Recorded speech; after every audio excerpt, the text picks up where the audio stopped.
see the world through other people's eyes. Now, empathy is a quality of character that can change the world. Hi, it's Edwin Rudge from the Center for Building a Culture of Empathy, and welcome to our conference on how to build a culture of empathy. And this is our panel number 7 on how we can build a culture. A lot of cultures of empathy there, but to build a culture of empathy with men. And I'd like to turn it over to Owen Marcus, who's going to facilitate and be the moderator for this panel. Take it away, Owen. Okay, thank you, Edwin. We're putting this panel together because over the years we've really found that men are often lacking the skills of empathy, and I believe that they're all within us, but because of the culture and sometimes because of trauma or stress, we've lost that skill. And with these, at least 2 of the 3 other men in the group, we've been sharing a men's group together for years, and these men have individual expertise in empathy, and through creating this micro community of empathy in the men's group, we really taught ourselves these unforgotten skills of masculine empathy, which in some cases can actually be a little different than feminine empathy. So we're going to talk about all these distinctions with these well-known experts. So first, let me introduce Michael, and he's going to talk a little bit about his experience, which is deep and vast around working with men, white men in particular, in relationship to the corporate culture. So Michael, would you like to talk about who you are, your experience, and your training? Sure. Thank you, Owen.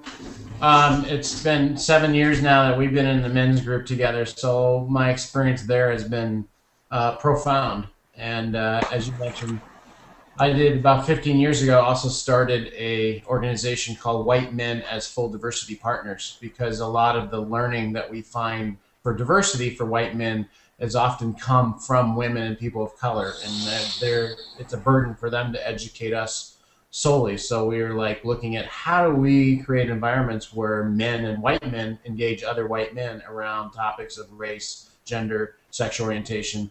And so that hall has been a powerful experience of us getting out of our heads and more into our hearts and connecting into understanding not only other people's worlds, but really our own worlds. And how do we connect with each other in a more of a reflective, more listening, more heartful way.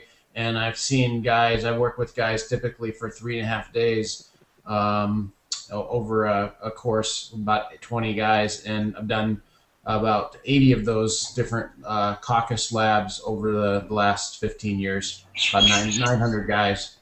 And I've seen that pattern over and over. But we have a pretty narrow culture that limits our ability to empathize and be open in our connecting in that level. And that strength, that culture, we overuse, and it gets us into trouble. It strains our relationships.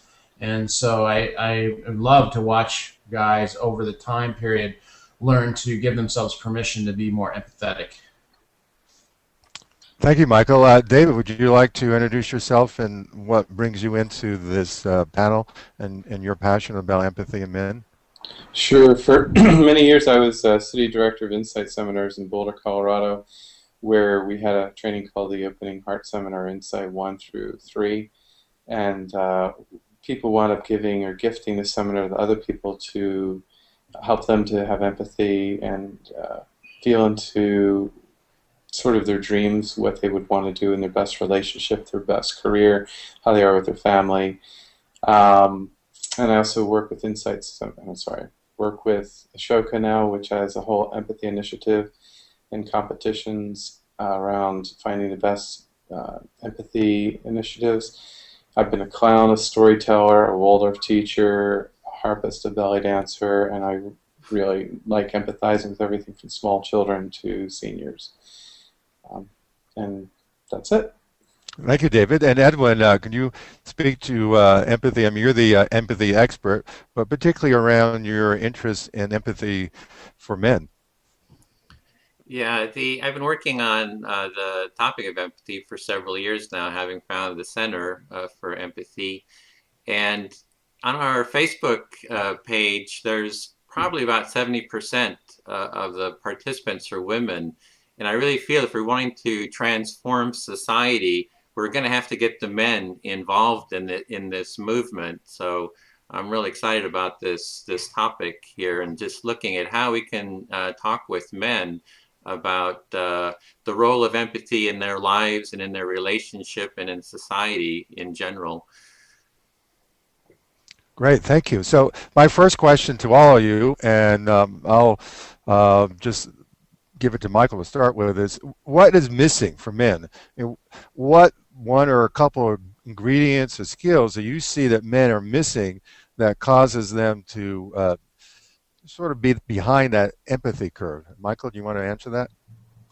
You know, I think part of what's missing is an awareness that we have a culture, and a culture that puts our attention on other things besides empathy, and rewards us in most organizations and societies for putting our attention on those other things. And I would you know, the work that I do with white men is, you know, we use film clips, we use other things to sort of look into what are the messages that we're taught around how to be men and how to be white men. And we pretty much can, looking at it, that, you know, we're raised to be rugged individuals who don't ask for help. We're raised for to sort of see things black, white, low tolerance of uncertainty. That's sort of like it's either this or this, and not lean into complexity, which is a lot of human interaction. To be action-oriented, problem solvers, fix-it mode, not as much reflection. To be in our heads more, which is where we get our credibility for the data we bring, and not as much for emotion. Emotion is often seen as a weakness, or it's seen as a vulnerability, which is seen as a weakness. And and then we are focused on sort of bantering about with each other, and it's not as safe to be vulnerable. And we experience some alpha men in our social settings that are sort of exploiting that. So I think we all grow up, in my experience, in a culture that teaches us to sort of have the tough guys on us. And that is one of the biggest factors, I think. And we think of ourselves as individuals. We don't think of ourselves as a collective that has a culture.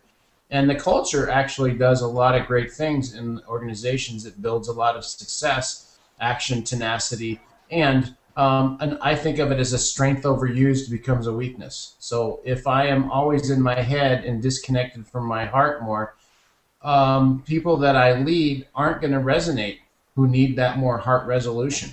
And I don't even know that I'm having that impact.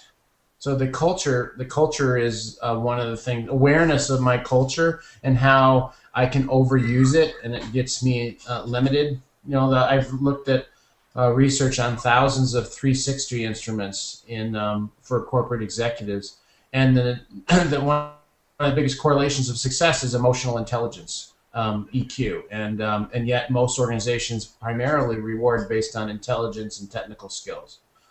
And so that's what's rewarded in our culture. Empathy isn't as rewarded, but I think that's changing.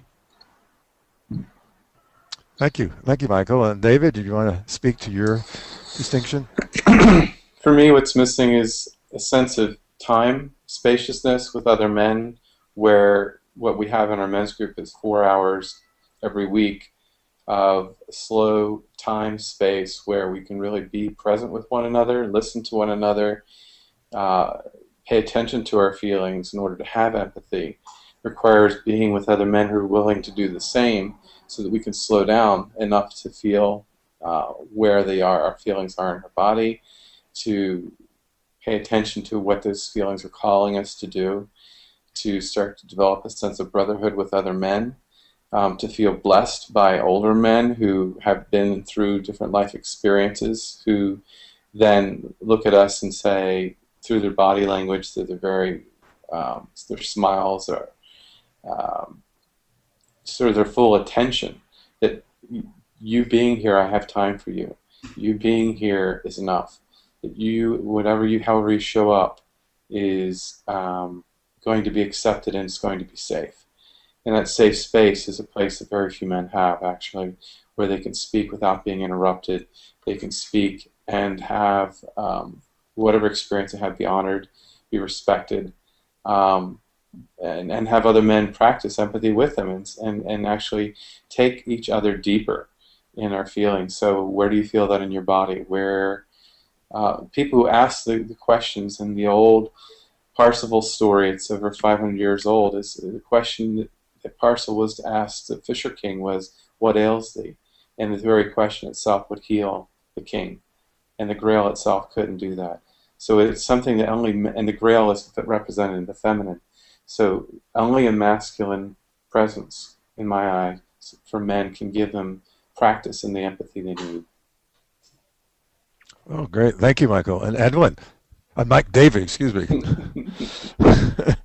My colleagues make me freeze out. That was a great answer, David. Yeah. Good work. I'm sorry, Edwin, would you want to share your... Oh, yeah. Actually, I was kind of inspired by what Michael said about the cultural part of it, and it reminded me of moving at 5 years old from Cleveland, Ohio to California. And one of my earliest memories of moving to Sacramento as a kid was kind of the gang fights, even though they were kind of low level. It was like the neighborhood was about the guys was about having, kind of battles. And it was first to start off with newspaper fights. Everybody would roll up newspapers and be throwing them at each other in this competitive mode.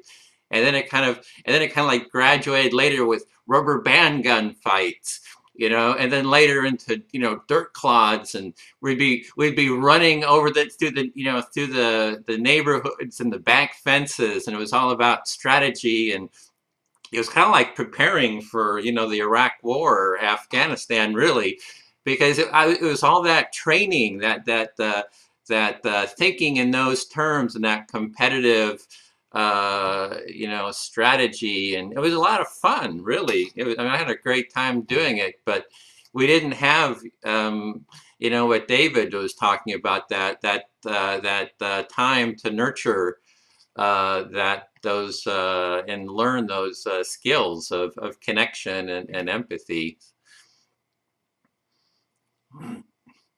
Thank you, Edwin. We didn't get the skills. We still don't get the skills as men. And one of the things that I've found, which touches on a little of what you were saying, Edwin, is the effect that stress and PTSD has on us. And the research that I didn't do the research, but I've been studying PTSD for 30 years or more. What happens is when we can't run or fight, we go into the third response, which is to freeze.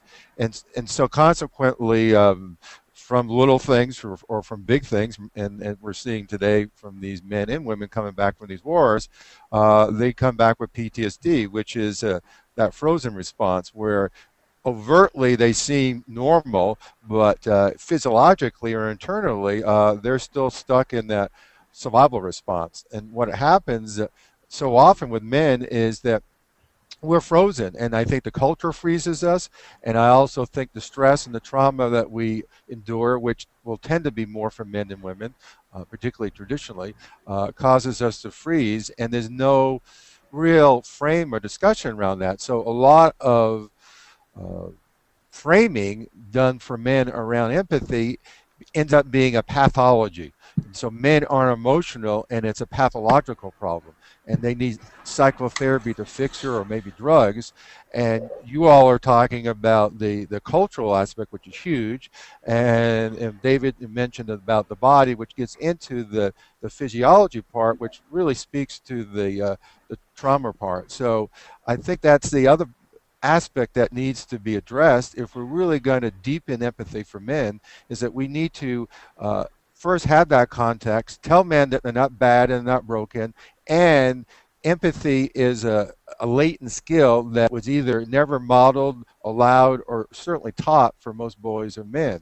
And I think the work that Michael's doing in corporations really starts to change that model and starts to give men some permission to start learning these skills. And so often, and we see it in our groups, is that a man will come into the he starts to realize how much he's been missing just from watching the other men being empathetic. And then having it be okay to start wherever he is and on his empathy learning curve. Because as men, pretty much consistently, we're behind the curve. And we, as you all are saying, our default is just to push harder. rather than to slow down, go into our bodies or into our emotions and allow for ourselves to be empathetic, because I can't be empathetic if I'm not aware. And I can't be aware if I'm stuck in survival. And so teaching ourselves how not to always be in a hyperactive mode or survival, I think is a key thing for men, and telling them that it's okay to screw up as they learn these skills. And I think these men's groups, or these micro communities, as we're also calling them, Mm-hmm. are a huge place for men to do that. Yeah, Owen, your focus on trauma reminded me of some stories that I remember from some of the guys I've worked with. I had one group of guys where one guy talked about how he grew up and he was held down on a playground, and guys peed in his mouth because they thought he was gay. Another guy in the same circle, across the circle, said, I was one of those guys, another playground, another part of the country. I held other guys down and we peed in his mouth. And that's an extreme example, but I think it speaks to the socialization and the messaging and the traumatizing of what does it do to anybody that's perceived as having a feminine side or a soft side, and it's equated with being homosexuality. So our own homophobia is used kind of as a weapon to keep us boxed into this tough guys don't show weakness. And so, and what you described, David, earlier is, I think, a countercultural space outside of that white male culture that I described, that stay in our heads, disconnect from our hearts, don't show weakness, don't show. You're creating space, as we do in our men's group, for us to have an experience outside of our cultural norm, where we're actually rewarded for being confused, for being emotional, for sharing what we don't want others to know about us, what we struggle with, and we actually create a little norm that we reward that in each other.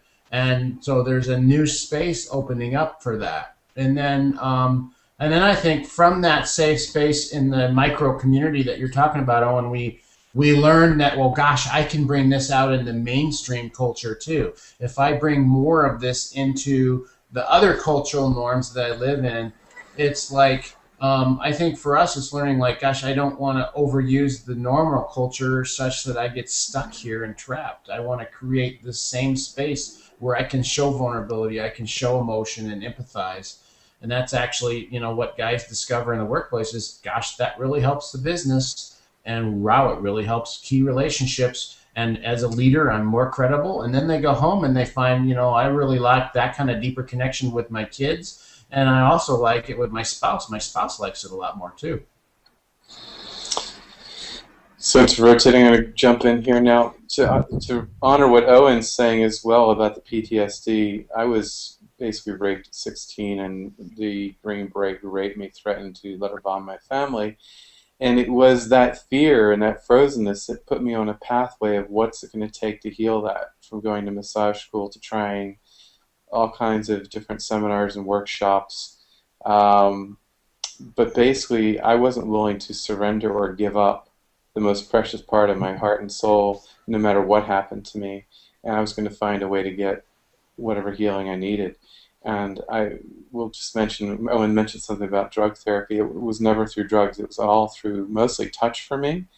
And I think we even have a requirement in our men's group that no one be on medication when they come in, because it's nothing that numbs or pushes those feelings down is going to help sort of get back the frontal cortex of the brain to start feeling. And it's, to me, whether my limbic brain's working or my frontal cortex is working is whether I'm compassionate or I have a very short fuse. And I know when I'm having a short fuse, one way I take myself deeper is to meditate, to get some touch, to take a walk, to get my body out there. I can't feel someone else's thing if I'm flooded with feelings. So I have to take responsibility for cleaning up whatever emotional wounds I have. And it reminds me in another workshop I did called the Mankind Project, or another one, I can't remember which one, all the men stood up and showed each other the scars on our bodies, and we realized almost everyone had a scar somewhere on their body. Those are the only ones you can see. The scars you can't see, when we start revealing those to one another, we become trustworthy in a way. They say we've all been through a bit of a hero's journey, and different men have gone deeper. Some have lost their jobs, their families, or their health and gotten it back. And by doing the descent and coming back and being willing to share that, men know they're not alone anymore. They're not isolated. Not the only one who's gotten close to feeling despair or hopelessness and found the way through. And usually with the presence of other men, it's an honoring as well as an end to that isolation. And that to me is sort of the essence of empathy, when you realize, or man, when I realize I'm not alone anymore. I'm not the only one. When I walked into my men's group the first night, he said he knew I had some anger and I didn't know how to express it safely. And he invited me to make anger my friend. And since then, I feel a lot safer with my anger than I ever have, because I can express it with more integrity and more responsibility that it's mine. I'm working it, and the more I bucket it out, the safer I become as a man, the better man I become. Thank you, David. Edwin, would you? Yeah, well, first I was hearing Owen talking about the stress and the post-traumatic stress syndrome, kind of that quality, and that kind of maybe coming out of competition. And then the idea that empathy is somehow a weakness, and there has to be this effort. There's this effort within men to kind of push it down, and even societally out on the playground. The story you were telling, Michael, about which is pretty horrible, about like suppressing someone, pushing them down, and demeaning and belittling them. And somehow that this empathy is weak. And I think that's something that we really need to address, that it's actually the opposite, that to do all those things, to close yourself off, to to try to dominate, that's actually kind of like a fear and an easy kind of a response. That empathy is really based on being really well grounded. And what's kind of come to me is the movie To Kill a Mockingbird, and the character Atticus Finch, who is really, really incorporates a lot of those qualities of empathy. And it's maybe to have some models of empathy as being a strong value, and to have that sense of centeredness and groundedness is really a real sign of strength. Mm-hmm. It is, and yeah, what you said, Edwin, is true, that traditionally in this culture, the models are more what Michael described and less of what you described. And that's the enculturation of we'll call it maybe the anti-empathetic man. But what I'm seeing, and what we're all seeing, and your site and these panels are a great example of it, is that empathy in general, and particularly around men, I think is really starting to grow. And some of that is that realizing that this emotional intelligence, or what I'm calling now the MQ, or the masculine quotient, or the masculine emotional intelligence is really dependent on this empathetic ability. But one of the things I think it needs to happen is, we need to get away from, and I think Michael particularly referred to this feminine model of empathy for men. And what I see with a lot of men is that we're telling them, men and women, the culture, maybe even work now, is telling them to be empathetic, and the default way to be emotional empathetic is so often a feminine way. Most psychologists, and more today, are feminine. They're women psychologists. And so what's happening is, I think we need masculine models and masculine instructions to men on how to be emotional, or how to be empathetic in a masculine way, because it is going to be different than it will be for women often. So you guys want to talk about that? And whoever wants to speak, and speak first. I think you're right on, Owen. I think part of our culture is kind of a low tolerance of uncertainty. It's an either or thinking. I'm either rational or I'm emotional. I can't do both. A lot of other cultures around the world, and in the U.S., You can be passionate and emotional and you don't lose your rationality. But I think there's a fear amongst us as men, and I might focus on white men, that, if we show too much emotion, people won't think we're rational. And they assume rationality equals truth. Therefore, I will lose my credibility. And so we have to unlearn that, and we have to realize, and a lot of the mentors and people that have most moved me in my life probably have shown some passion, some emotion that's really inspired me. Just David's story earlier about his survival from what happened for him earlier is an inspiring show. I mean, that's a demonstration of vulnerability, and I feel it as a strength.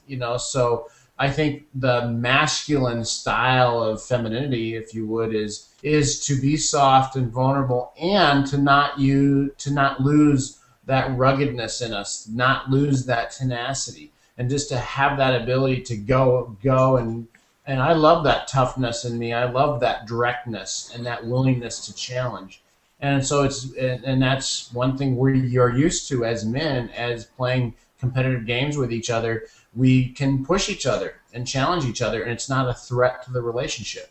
And so I want to keep that, and I want to have that ability to be soft and vulnerable and say, I don't know, I'm confused, here's what I'm feeling, and have that be witnessed as well. So to me, it's moving from an either or world to a both and world. I want to keep that toughness, and I want to have the vulnerability, the empathy, the heart connection, and be able to experience and express the full range of emotion. Thank you. Who's next? Well, I was blessed to be able to do a rites of passage training with my son in New Zealand, and the young men, 13 to 16, were met by the older men, who gave them a full weekend of their time and attention. Through various ceremonies, they learned that they were important to the older men, and they were welcome in a circle of men. That this is missing. This time of men with younger boys. There's a fear of homophobia. As a kindergarten teacher, I experienced it when I started working the first 2 weeks. The mothers kept half the children out of the classroom. They were afraid I was going to do something, even though I'd been police checked and done my training. They wouldn't do that with women. And then after 2 weeks, and the other parents are saying how much those small children were being fed and nourished just by my presence. We were rough and tumble a little bit, which the women didn't do as much. We would garden, we'd make sushi. I didn't fear if they had a knife in their hand. We'd cut vegetables, make salads, make soups, and we had half the injuries of any other classes because we had a woman and a man, and we had both. So I feel like we need to actually, as men, reach out to each other and to the children in our lives, and make sure that we give them time. I heard a study saying there's average father spends 1 minute of undivided one-on-one time with their children. That's got to change. It's need one-on-one father-daughter, father-son time, so that they know that we're there for them. If the men are all checked out, there's no empathy going to happen. If the men are there, and I mean putting their bodies there, and taking time to sing with their children, to play with their children, to cook with their children, then we're going to see something start to change. We really do need to show up there for one another, and that includes inviting other men into the groups, into the workshops, into whatever challenge we think is going to be the next step for them. I think you could use a massage, my friend. You haven't gotten any nourishment for a while. You haven't been touched. You're literally out of touch. So encouraging, you need to go play more. You need to take some time off from work. You need to stop and meditate or slow down. Go to the beach. What have you done in your inner life? You've read a book recently. You've done something that's going to bring you joy. Have you laughed recently? Our men's group is really good at laughing.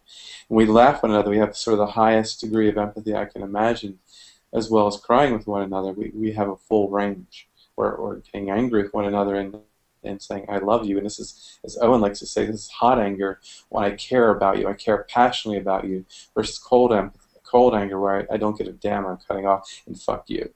It's more like, if the fuck you comes in more anger, it's because I'm really hurting and I want you to hear that, and I care about you and I want this to get better. Thank you. Yeah. Edwin? Yeah, what was coming up for me was somehow the notion of protective use of force.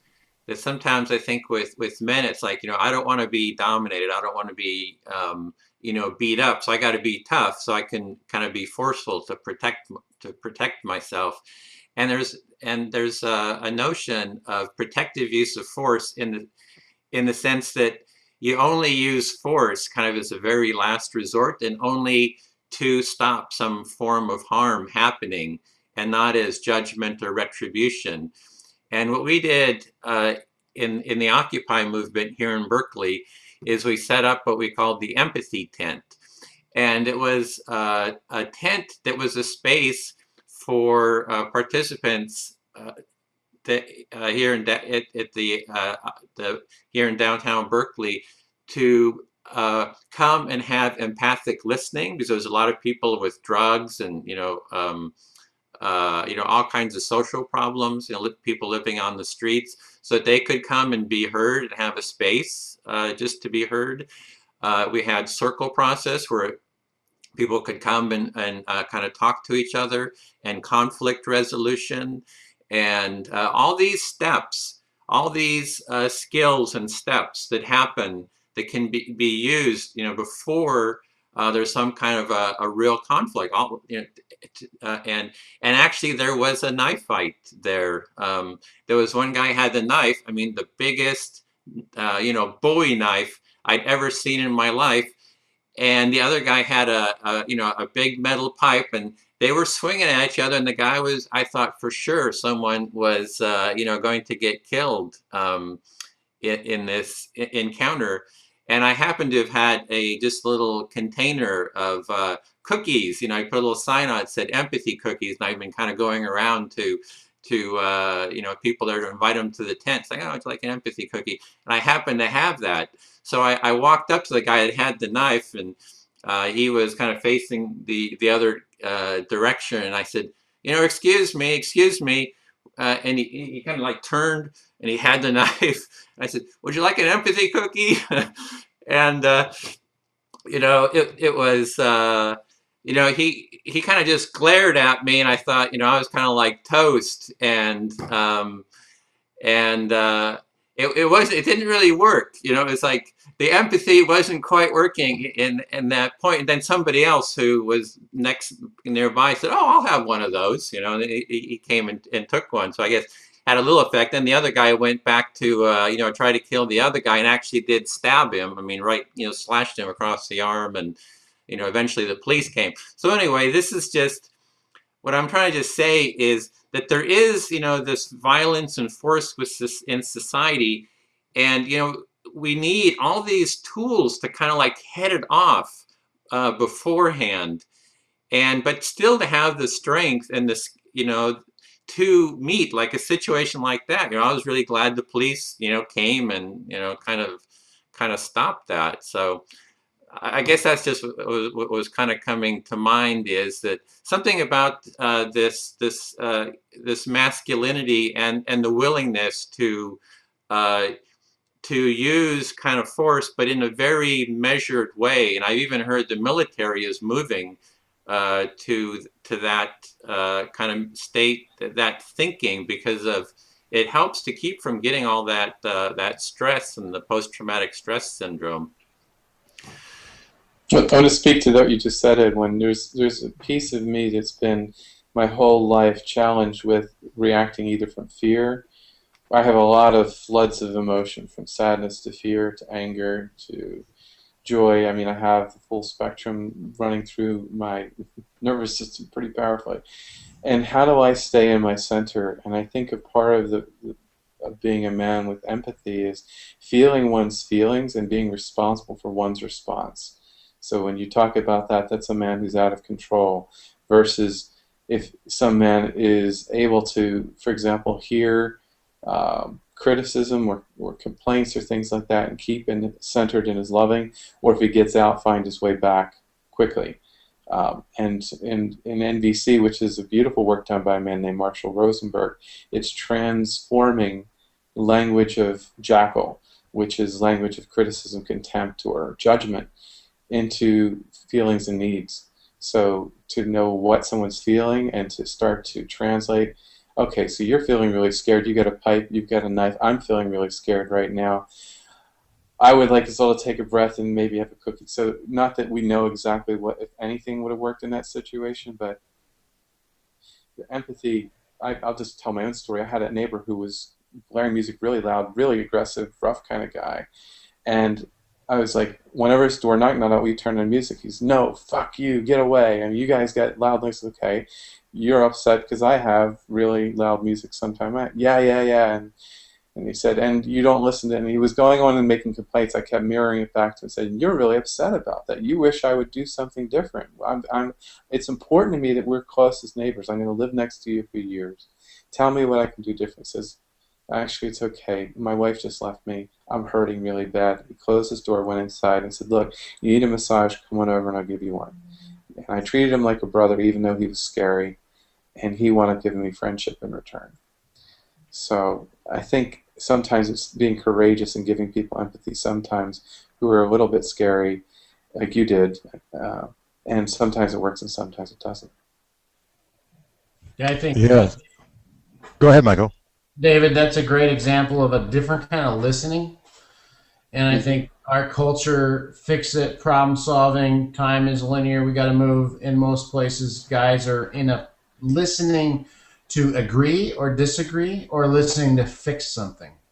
And what I heard you describe was more of a listening to understand, really getting that guy's world and allowing him to basically get his own world in a way where he might not. And creating a different kind of connection. And I find again and again that guys are struggling to listen in a lot of organizations, and they'll pick listening as probably the most popular leadership skill that I give them on a menu of new skills as the one they really want to get more.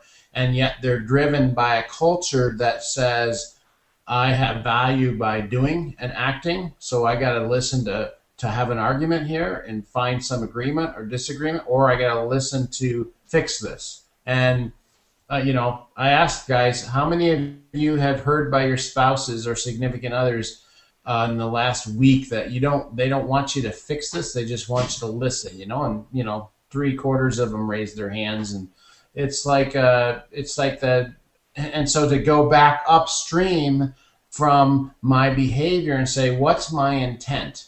Is my intent to fix something here, or is it really to understand something and to be with somebody? And that once I get clear on my intent, we used to say at Outward Bound as instructors, my function as a teacher was to affirm the wisdom of the student.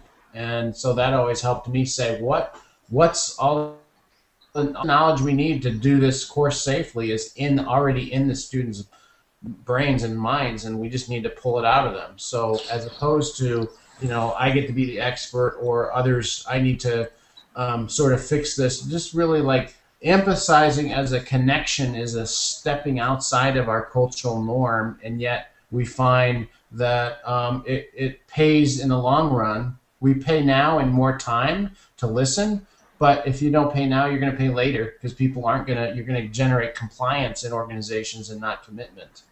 And I find that guys just have to step out of that cultural norm and say, I'm going to take time to really listen to understand. And the skills fall into place more often than not once we set our intent. And we are usually operating on an unconscious intent to fix, move as fast as we can. Yeah, I'll say one more comment on that, is that when my wife and I get into upset places, the fastest way out for me is to validate her experience, to say, okay, I need to apologize now. I regret that I was not as patient with you or as kind or as loving with you as I want to be. I hear that hurt you. I hear that upset you.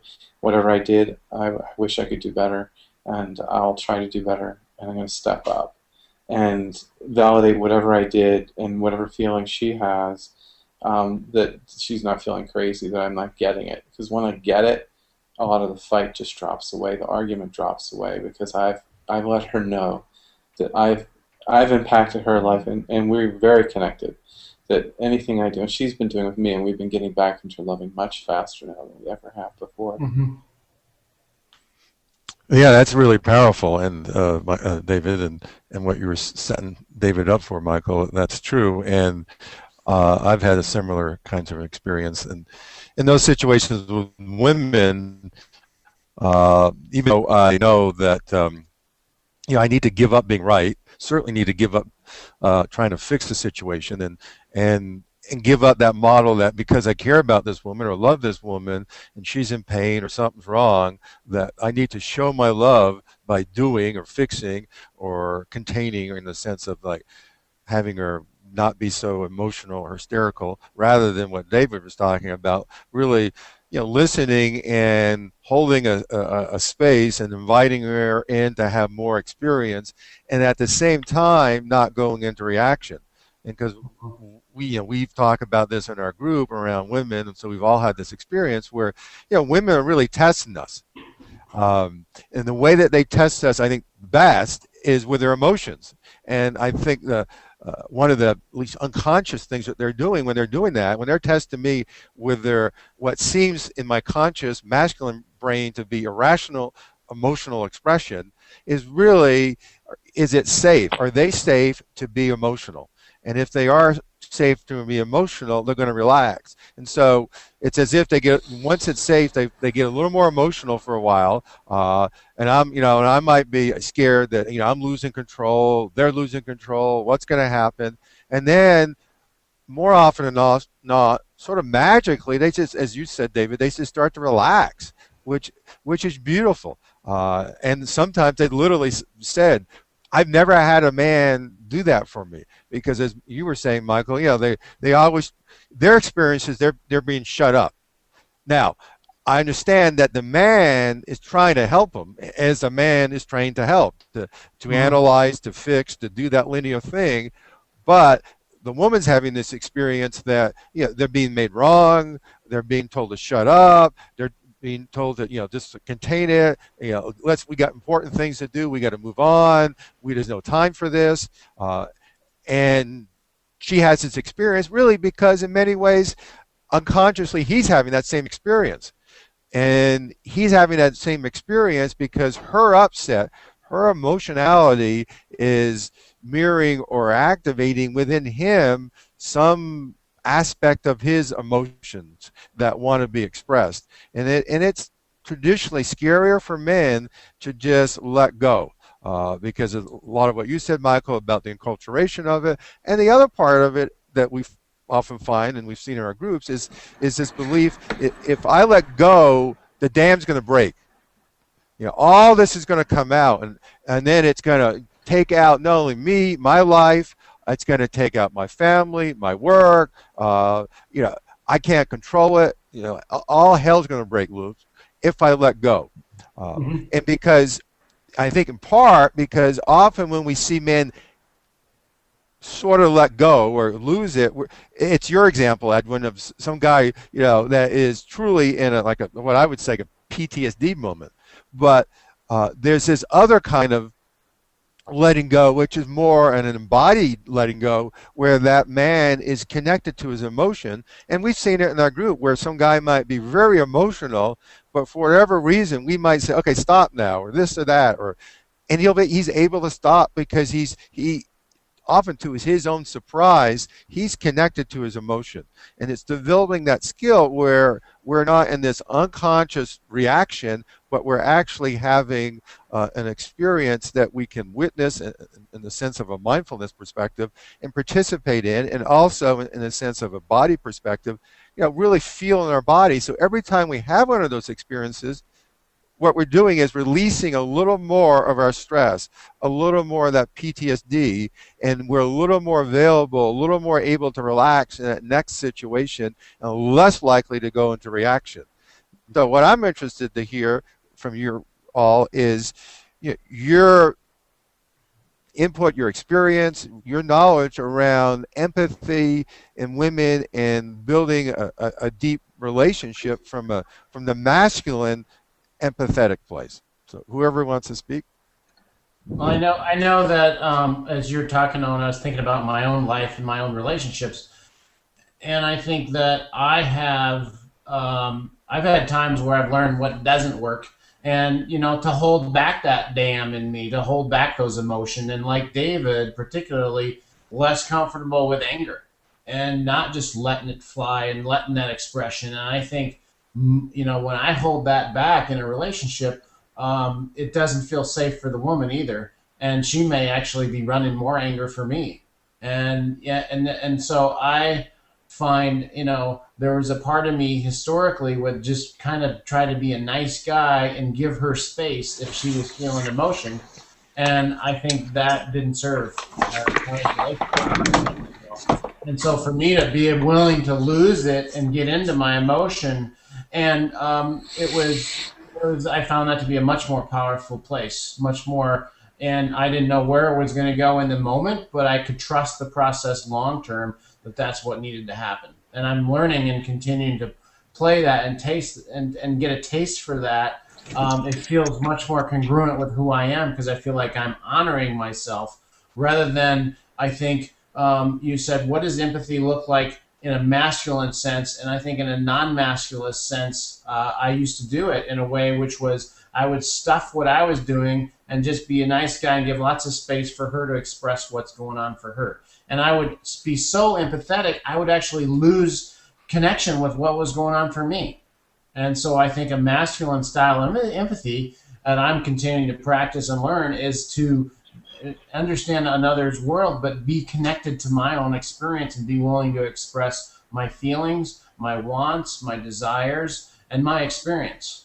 And to stay true to that, not lose touch with that. So that's my model of a masculine sense of emotion and empathy, is to stay connected to self and then deeply connect to someone else at the same time. Great, thank you. That's right on. Someone else? Edwin, or you? Oh, well, I'll go. Sure, we'll break the pattern. Break the pattern. Yeah, what was coming to me was the quality of a lot of times in groups and situations, I don't feel heard, and I feel like I want to be heard in this situation, and I can't find the space to kind of like get it out in there, and I'm a little concerned about what it's going to sound like. And then it kind of like builds up and builds up and builds up. And then when it finally comes out, it kind of like explodes out. And so what I find really helpful is to have, like you're talking about the men's group, like I'm not part of a men's group, but I'm part of other type groups, for being heard on a regular basis. And I noticed that within myself, if I've been heard, yesterday, the day before, that I actually feel it starts building a reservoir of groundedness, and that when those stressful situations come, that I'm just more grounded and able to kind of engage and not have that anxiety about being heard. So I guess that kind of overlaps in terms of the relationships, to have had that empathic listening, to having been heard and felt and seen, in other situations. So if there's something stressful in the relationship, then I'm more grounded in having space for dealing with that conflict or those problems. That's a really good point, because what that reminds me of is when I come home after I'm in a men's group, I feel sated, filled, like I've been to a feast. I'm not this beggar scrumming after a glass of water or a piece of meat in the middle of the desert, so desperate that I need somebody's attention, that I have to get my 2 cents worth in, or my point of view across, or you better fucking hear me or else I'm going to be pissed at you. It's more like, oh, I've been listened to, I've been seen, I've been heard. So when I go into conversation with my wife to speak to what you're saying, I can drop into vulnerability much faster, because I've had a chance to feel my own needs and feel my own feelings, and I can go to her and say, I really get scared when we're late for the airport, and I really want to be on time for my friends because I want to make them important, and I want to be honorable in that. And it's really important to me that we as a couple find a way to do this better, get our rhythm. She can hear me. Whereas if I'm making her wrong from a different energy, it's pushback. But if it's from vulnerability, I get it. And I can even be angry about it from vulnerable. I can have concurrent feelings at the same time. But if I've had a chance to take some of the pressure out in my men's group, which is a container that's pretty powerful and pretty strong, then the energy, which may be hitchhiking from other times when I didn't get those needs met, doesn't run into the current conversation. Because that's where I think I'm scary, or it's more difficult to be heard, is when someone knows they're getting more than they deserve from whatever they did. And if I can clear that first, I'm a much safer person to be around. Thank you. And David, I think you brought up a really good point that's often not discussed. We think about, particularly as men, that we need to work out, and we got this physical energy that we need to express and maybe release through sports or a workout or maybe now yoga or meditation, but we don't think of an analogous energy and experience around emotions, that we have an emotional stress that builds up, and we need safe places to express, to slow down, to get reflection, to get support, to be heard, as you were saying, Edwin. We need those places. And so in this masculine culture, this white man masculine culture, that space is, I think, in each successive generation since 10,000 years ago, when we left the tribe and went into agriculture, and then the Industrial Revolution, and now whatever we have today, we continually lose that space to be able to relax, build up those emotional connections, and get renewal. And as you said, David, traditionally, or at least inferred, traditionally, we as men got it from women. And as kids, we're going to get it from our mother. But it's like we never were emotionally fully weaned from that, in part because we didn't have the masculine showing up to develop that skill set and support that you were also talking about, David, in terms of men spending times with their kids, and particularly the boys. And so we didn't have that. We don't have it as an adult. And what happens is we have these emotional needs. They're going to be a little different, and they're going to show up a little differently than women, but we still have them, and we need to admit that we do, and we need containers or situations outside of our primary relationship to have that energy. Because my experience, myself and all these men I've worked with, it's too much of a burden for even the best relationship to put all that emotional need with that woman or that man, that primary relationship you have. We need, and I think it varies on the man for sure, but we need other avenues for that expression, that release, and that nourishment and renewal.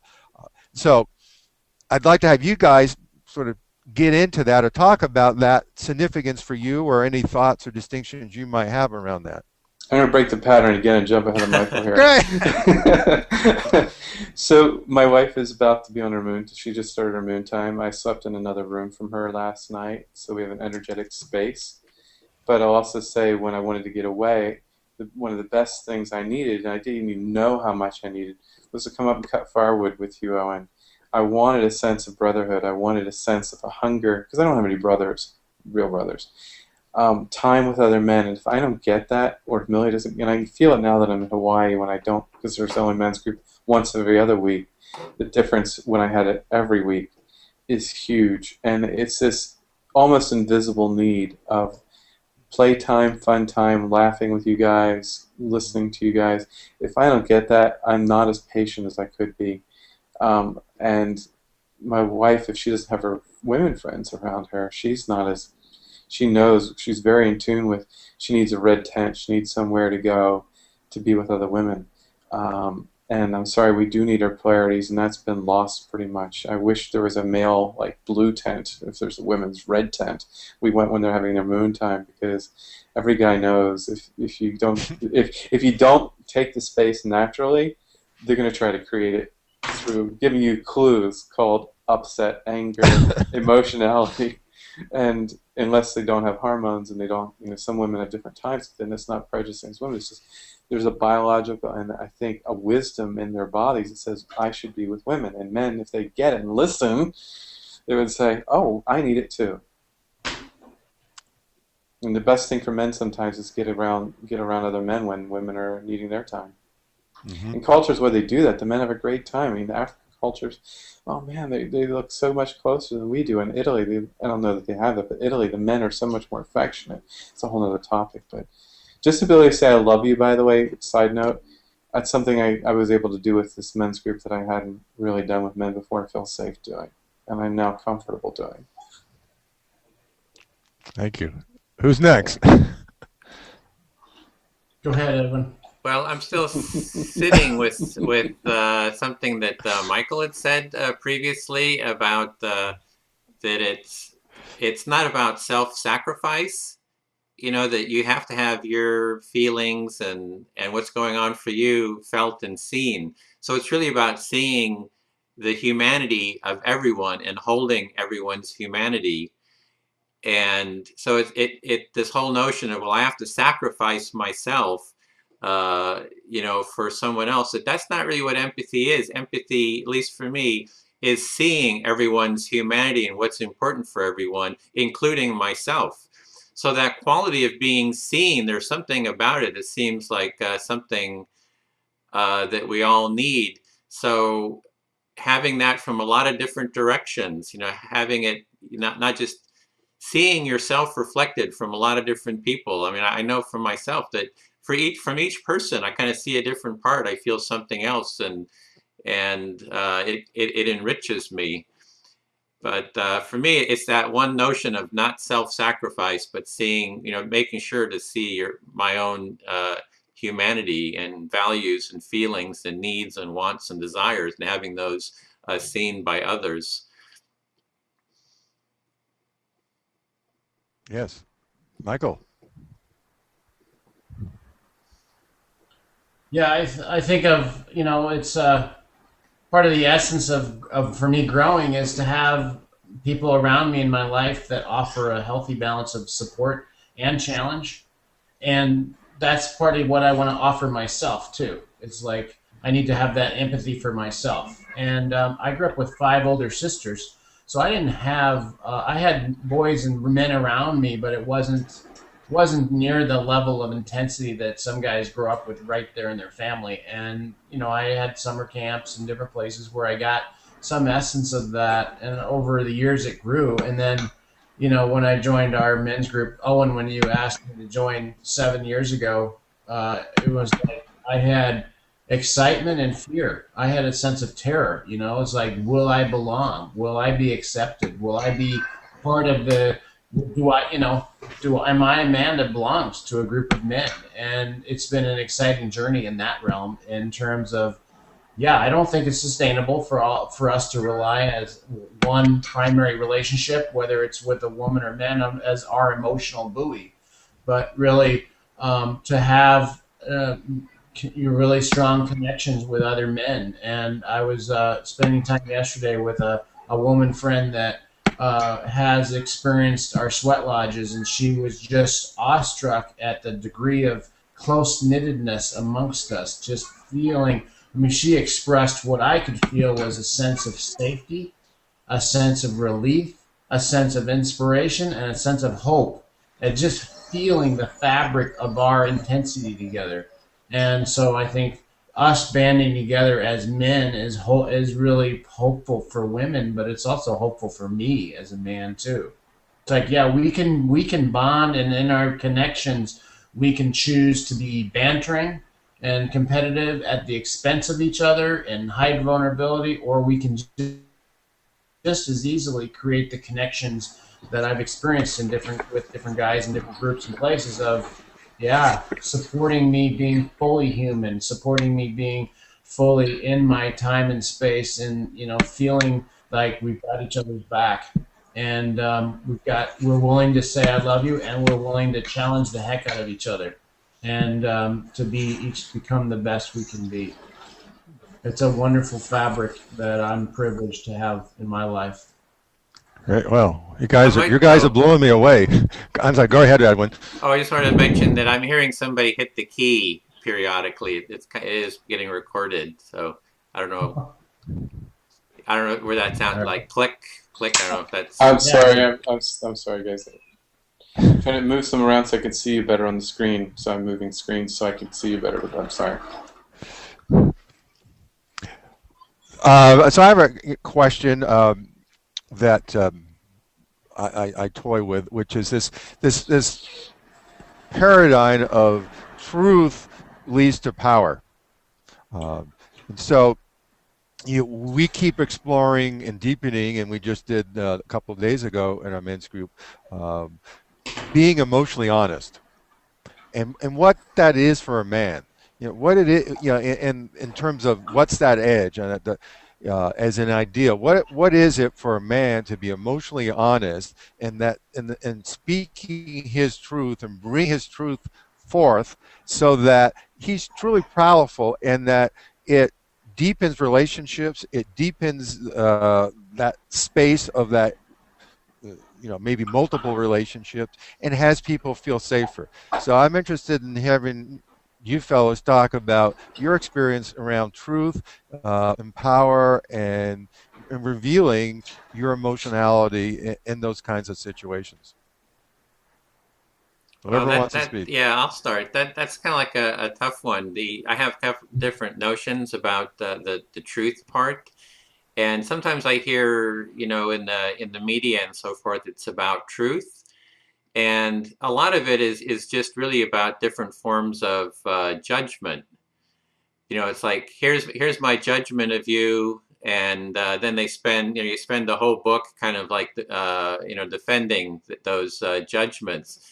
But then there's another kind of a truth, which is kind of the cutting edge for me, is how do I speak from what's really going on inside of myself with a certain kind of an authenticity, and um, that's kind of harder for me. It's like sometimes it kind of gets filtered through all these different filters and I'm really looking for real insights, like how to speak authentically, um, uh, with that. I don't even recall it. It's like an authenticity of spirit almost. It's an authenticity of essence of who I am, and that's really a cutting edge for me. So I'm hoping you guys have some insights on that.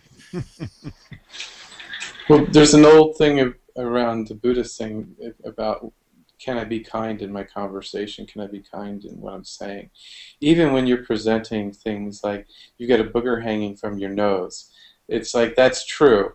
And you can say it with a critical tone or with a friendship tone. You want your friend to know they got a booger hanging from their nose. You want to know, actually, no, you're being really aggressive with your wife, and do you need something right now? Can I support you in a different way? You need to talk to me as a man.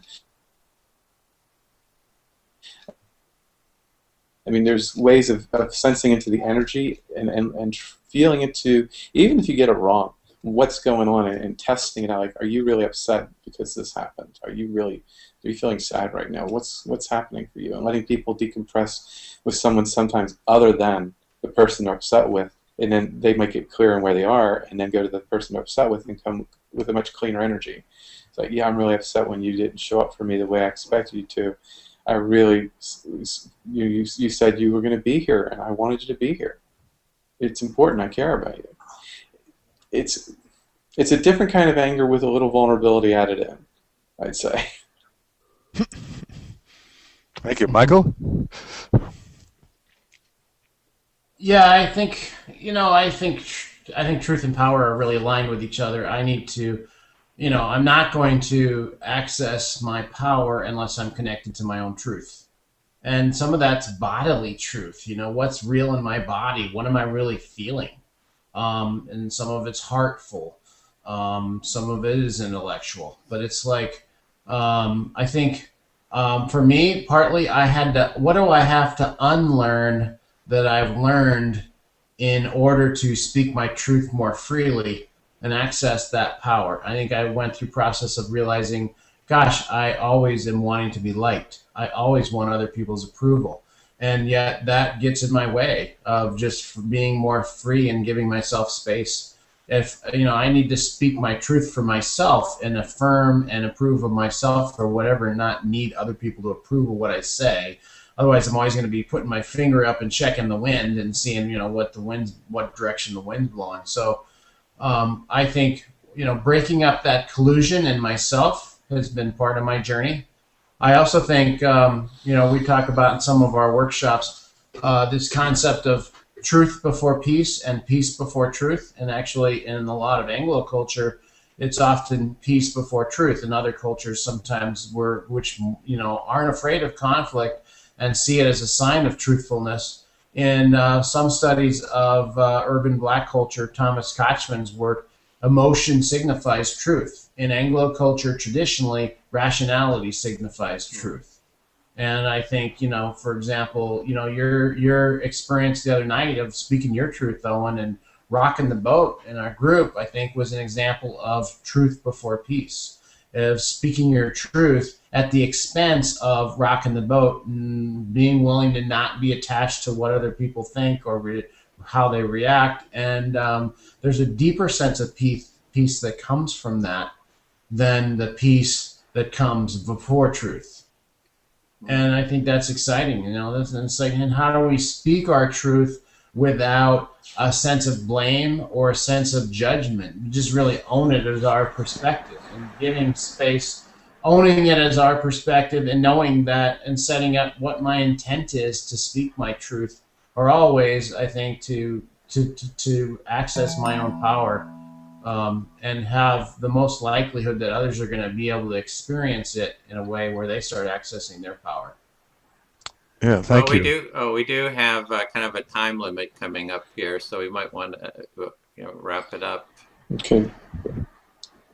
I wanted to comment on that. I wanted to comment on that.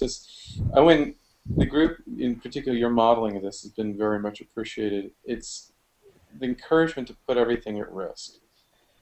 When you say your truth, it's like risk losing something in order to have it. So, and it's a matter of saying literally saying what I need to my wife, or saying what I need to work, or what I need to take care of me. And self-care is a really strong foundation in our work.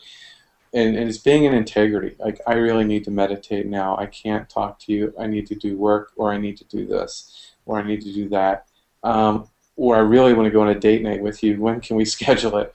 And being clear that I'm not just Mr. Nice Guy. I'm not just taking care of everybody else. That if I do good self-care, I'm willing to risk losing a relationship or something when it doesn't step up to meet that need. And that's having empathy for myself. And that's the part I don't know we've touched yet. Is really the importance of practicing is sensing what I need and my feelings. That's maybe different than what someone else is needing, and not making it wrong because I have needs and I have feelings. Yes, thank you. So let me just wrap all this up and first say, one, you guys are amazing. Maybe thank you. Well, I'm becoming I complimented Edwin last time that he was an empathy geek, but I'm finding that I'm becoming an empathy geek too, and you guys have really sort of touched on or inspired me in that way. And also, you're really, I think all of you are modeling, not just talking about it in an articulate way, but modeling empathy through your sharing our humor, through your stories, through your experience in the group and in corporate settings and other settings and with your kids. And that, I think, is very powerful for men because, again, we don't have those models out there. And to that end, I want to encourage men to find that support, specifically men's groups. And if they're not in a men's group, start a men's group. And we have a site called mencore.org, and you can download for free all the protocols that you would need to start a men's group. And there's other resources listed on that site to support you around that. And just realizing that, one, we're not bad and we're not broken. Two, as you all were saying, there's things that we need to unlearn, and there's things that we need to learn that we're never available to learn. And some of these things, I don't know if they can be taught in other settings, but they certainly are taught quicker, better, and I think with more fun in a masculine setting. And it's like we have this masculine deprivation in our culture. And these men's groups really do a lot, but one of the things they do is they start to fulfill that deprivation that we've had in our culture. And in doing that, they start to at least lay the seeds for empathy. And I don't know a better way to do it. And I'd love to continue these conversations around empathy and men and men in relationship to the workplace, and empathy with their spouse and with children that David talked very passionately about. I think there's a lot of work to be done with that, and every time I've seen other men go into one of these other realms, we've all benefited from it. It allows us, if not forces us, to show up in a new and a more powerful way. And I see that happening in this hour that we've spent together on this empathy call. So thank you again, and I'll give this back to Edwin. Thank you. Yeah, thank you so much, Owen, for moderating this panel. And like you were saying, I do hope we can keep it going. I think this is a wonderful topic, and it's a theme that I'm really excited about, and I think is really critical to transforming society. So thank you very much. And so, yeah, with that, actually, Edwin, I'd like to add that that people leave posts or comments on your site, my site, on YouTube or wherever they can about their reaction, response, support, disagreement, and particularly what would they want next. Because we can do this again, and if someone says, I'd love to have you focus in this arena, we'll do it. And a final note I want to say too to Owen is that when you're thinking of masculine deprivation, imagine what your life would be like if you were sleep deprived. They call it, some kind of, I forget, psychosis you get when you're a little crazy. So I think the same thing is true, as we're all a little crazy when we're deprived of our own time with our own gender, and it's just unrecognized need. And I would encourage every man who listens to this, and every woman who has a man in their life, to encourage them to get some time one-on-one, at least with another man or with a men's group somewhere, and get that need starting to be met. Thank you. Yeah, and thanks for watching this and doing whatever reflections kicked up for you. Shot, baby. Oh! Good work. Good work, Jeff. See the world through other people's eyes. Empathy is a quality of character that can change the world.